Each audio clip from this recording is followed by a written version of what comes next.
is good, YouTube? Quinn Wade Basketball Analysis coming to y'all with a quick video. I wanted to let you guys know I got some new merchandise available, not just t-shirt anymore. I got different type of t-shirt, different type of shirts and logos that you can purchase on my spread shirt, and also hoodies now.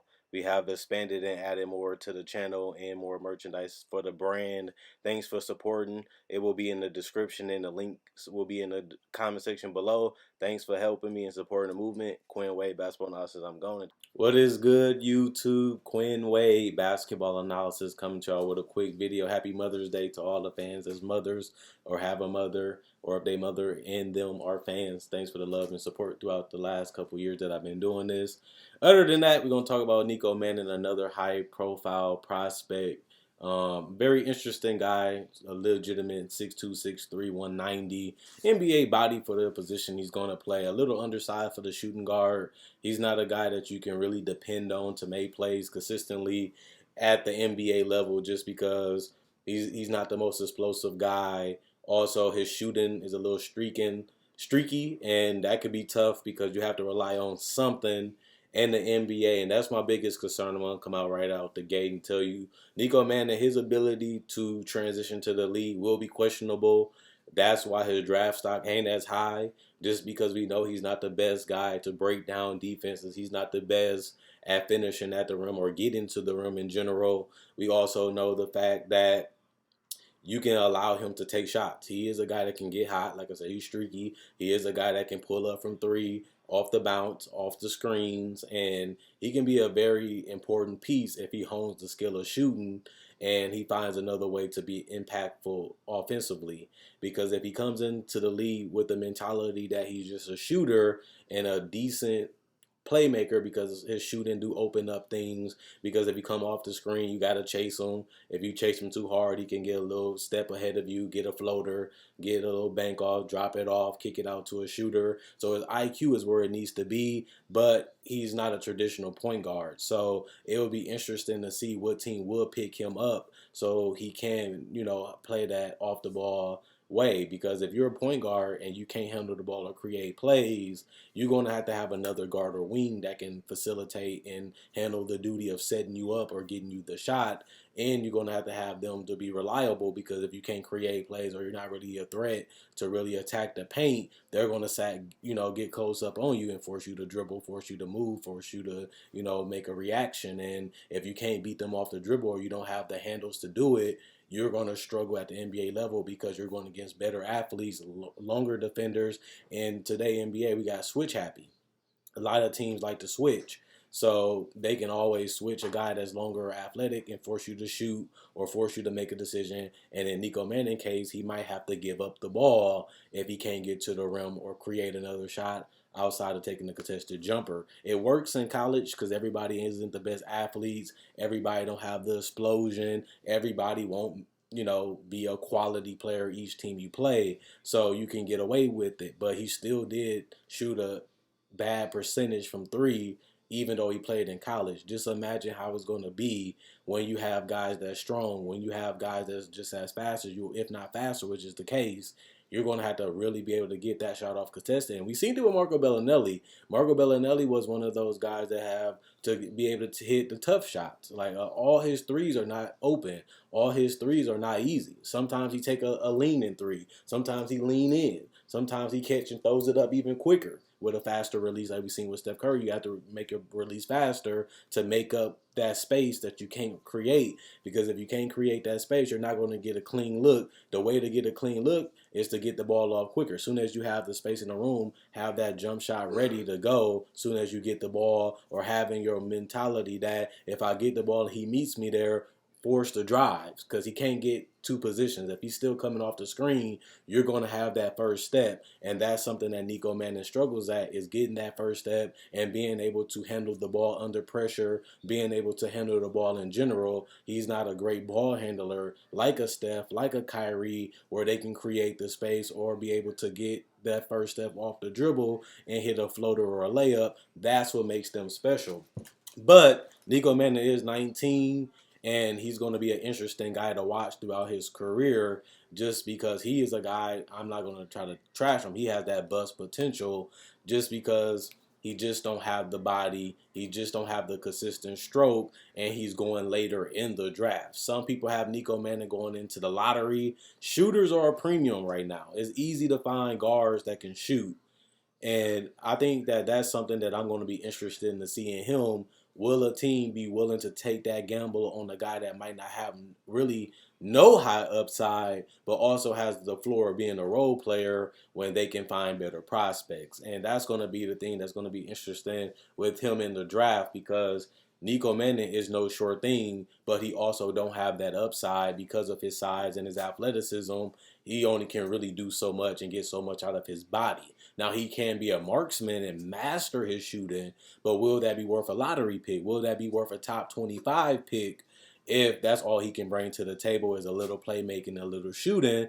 Will I want to pick him up in the second round just because I know what he brings to the table and what he can be, but I also want to get those guys with the higher ceiling and the higher upside that's bigger, stronger, and longer, but also probably can shoot better too. And it is players of abundance from 15 to 25 to 30 that can do it probably better than Nico Mannion with the upside.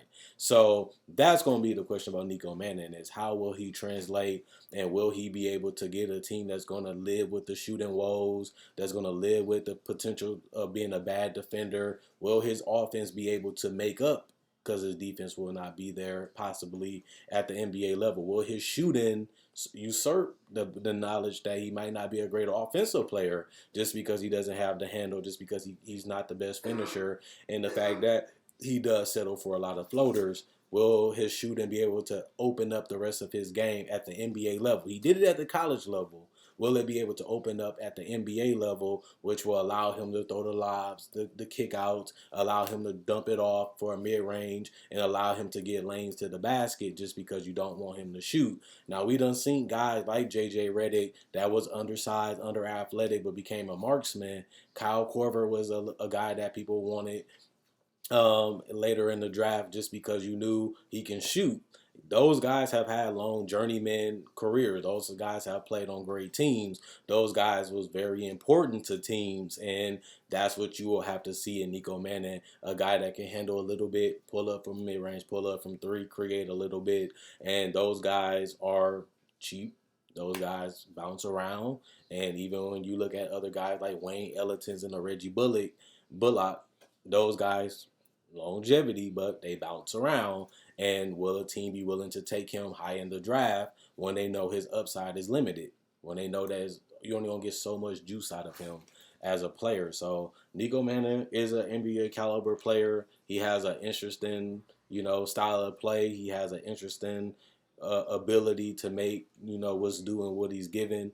But the NBA is a whole nother monster, a whole nother level, and I really hope he does take it serious. I really hope he hones that ability to shoot, because that's going to be his meal ticket. If he can shoot the way they have shot or close to it, team's going to put him as a seventh or eighth or a ninth man. And if that's the case, that's the best career he can have, that I wouldn't pick him in the lottery. Probably wouldn't even pick him in the top 25, just because if I'm just going to get a spacing shooter that isn't that great defensively either, and neither is a great playmaker at the highest level, which is the NBA, do I really want to invest a lottery pick or a top pick just to get this guy when I can get another positional need, or I can get a guy with a lot more upside and a lot more polish to his game? Because this draft is loaded with role players, especially at the middle. And Nico Mannion is one of those guys that's in the middle, but he's also one of those guys that show that he can play in Division One and show that he has the confidence and the mentality that he can be a great player. The problem is, it's a whole nother monster, like I said, in the NBA. And we're going to look at him as a prospect, as a guy with potential, and as a guy that we can see you translate. But I have to watch the footage. I have to watch and listen to what guys are saying. And what I see is a guy that knows what he's great at, knows what he's trying to do, and has confidence in his ability and his jump shot, but also limitations. And then those limitations can really hurt his draft stock, especially with no combine to show guys another side, show what he's been working on. He's just going to have to enter in the draft and hope a team willing to take a gamble on a guy that can be a microwave, a guy that can be streaky, a guy that may never be a great shooter at the highest level. And is that worth those picks in the lottery and in the top 25? That's going to be the question, is where should Nico Mannion go? Should he go in the top 15? Should he go in the top 20? Should he go in the top 30? Should he go in the second round because he's going to be a skill set player at best and maybe even at worst? And if that's the case, I might want a little bit more than that early in the draft, and I might really want something more guaranteed and more polished in the middle of the draft, which Nico Mannion falls in now. But other than that, that's all I really got to say about Nico Mannion. I enjoy watching his footage. He can really get the crowd going. He can really make some big time plays that get his teammates going and push the momentum and can change the tide of games. But he's really going to have to master and get his skills to the best of his ability if he really wants to have the longevity and the career of a guy that's not that much athletic, can be a potential defensive liability. He's going to have to master that to make it worth playing those 15 to 25 minutes on a good team. And if he doesn't, he can be a 3, 4, 5 year player in the league, and that could be it. And a lot of teams are going to like him just because he's going to be on a cheap contract as a mid pick. He's not going to be getting paid that much, and he can still possibly have potential to be a great shooter. And teams will trade for that. People will try that out, and he might hang around in the league just because of that. But I hope him the best. I hope he does have a good career. But I also got to give you guys my opinion, my analysis, and what I done studied. So to give you all the analysis, I feel like Nico Mannion can make it. But as of right now, the player that he is now, he's far from being a legitimate starter. Can he be an eighth or a ninth guy? Yeah. But do you really want that in the middle in the lottery? No. So that's going to be the interesting part about where he gets drafted at. Other than that, check out my Facebook page, analysisplayground.com. Link in the description, comment section below. Like on Facebook to show support. Thanks for everybody that liked on Facebook. Thanks for everybody that liked the video. If you have liked it already, thanks for the love and support. And if you haven't, please like and share. It shows support and it helps me get bigger and it helps me reach a lot more people. Also, check out my website, analysisplayground.com. I'm going to write and do different things on my website to differentiate it from my YouTube channel. So make sure you subscribe and be a member on there. It's free.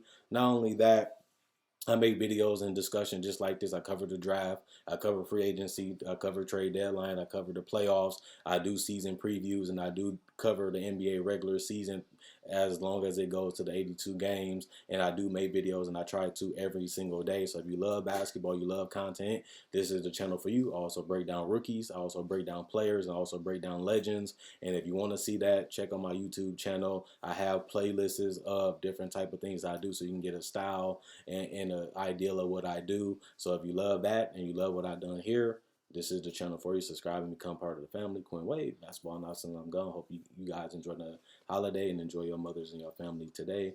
Other than that, I'm gone.